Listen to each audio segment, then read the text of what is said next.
সম্মানিত আশিকের রাসূলেরা, মুর্শিদের প্রেম হৃদয়ে ধারণ করা ব্যতীত ইমানদার হওয়ার আর কোনো পথ নেই। মুর্শিদের প্রতি আনুগত্য যেই প্রাণ, সে আল্লাহর প্রেমে হয় পরিপূর্ণ দান। রাসূলের ভালোবাসার ছায়ায় নূরের সোপানে তবেই মেলে তার ইমানের পূর্ণ দিশা। যেমন সূর্যের আলো ছাড়া দিগন্তে প্রাণে সঞ্চার হয় না, তেমনি মুর্শিদের নূর ছাড়া হৃদয় আলোকিত হয় না। ইমানের মর্ম কথা কেবল উচ্চারণে নয়, তা আত্মার গভীরে উপলব্ধি ও অনুশীলনে অর্জিত হয়। লা ইলাহা ইল্লাল্লাহু মুহাম্মাদুর রাসূলুল্লাহ, অর্থাৎ আল্লাহ ছাড়া কোনো উপাস্য নেই, এবং হযরত মুহাম্মদ সাল্লাল্লাহু আলাইহি সাল্লাম আল্লাহর প্রেরিত রাসূল।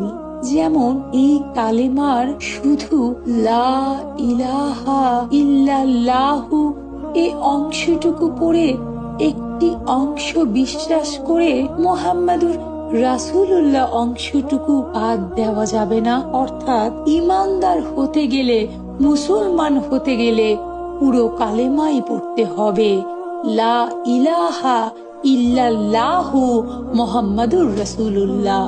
কারণ এই কালেমা কেবল শব্দে নয়, এটি এক অনন্ত সংযোগ। এই সংযোগ স্রষ্টা ও সৃষ্টির মাঝে, নূর ও চেতনার মাঝে এক সেতু বন্ধন। মারিফতের পথে হাঁটতে গেলে প্রথমেই জানতে হবে এই পথ বুদ্ধির পথ নয়, এটি তো সত্য আলোর পথ, এটি তো হৃদয়ের পথ। আরে সেই হৃদয়কে পথ দেখান একজন মুর্শিদ, যিনি আল্লাহর নূরের জ্বালানো প্রদীপ। যার হৃদয় মুর্শিদ নেই, তার ঈমান যেন শিকড়বিহীন বৃক্ষ, দেখতে সবুজ হলেও ভেতর থাকে শূন্য, প্রাণহীন।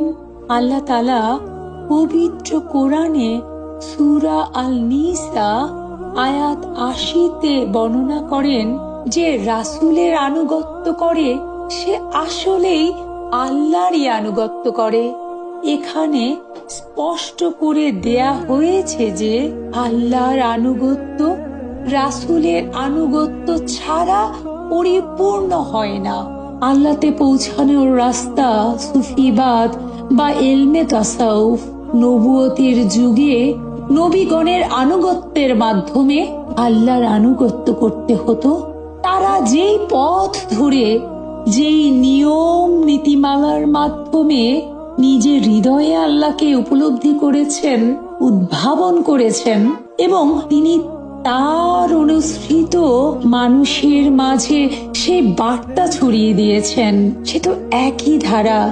নবুয়তের যুগে আল্লাহর সাথে যোগাযোগের এই মাধ্যমকে যে প্রসিডিউরে নিয়ে যাওয়া হতো বেলায়েতের যুগে, অর্থাৎ বন্ধুত্বের যুগে, সেই মাধ্যম কিন্তু একই। নবুয়তের যুগে আল্লাহর সাথে যারা যোগাযোগের মাধ্যমটা করেছেন, সেতু বন্ধন সংযুক্ত করেছেন, তাদেরকে বলা হতো নবী এবং রাসূল। এবং বেলায়েতের যুগে, অর্থাৎ বন্ধুত্বের যুগে, নিজের স্বররিপুকে পরিশুদ্ধ করে, নিজের নফসকে মুসলমান করে, নিজের নফসের মোকামে যে সকল নবী রাসূল আল্লাহকে পেয়েছেন এবং যে নিয়ম কানুন নীতিমালার তিনি শিক্ষা দেন, তার অনুসারীরা যে নীতিমালার হাত ধরে নিজেদের হৃদয়ের পাপ কর্মকে, পাপ পঙ্কিলতা থেকে হৃদয়কে পরিত্রাণ করে আল্লাহর সেই সুপ্ত নূরকে নিজেদের অন্ধকার হৃদয়ে প্রজ্বলিত করতে পারেন,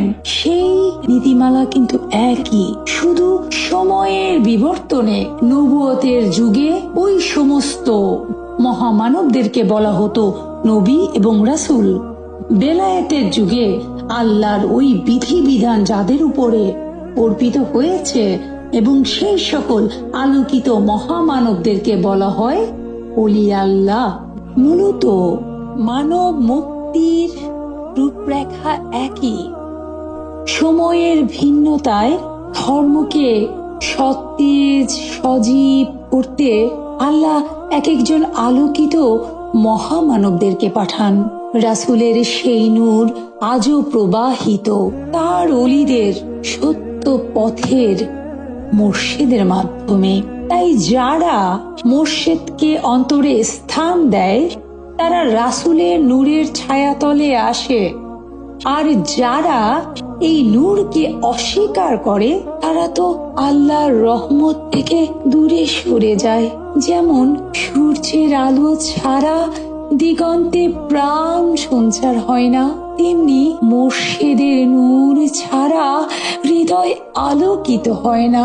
তবে যে যেমন ভাবে সূর্যের তাপ সহ্য করতে পারে, সে ঠিক তেমনি ভাবে মুর্শিদের নূরও হৃদয়ে ধারণ করতে পারে।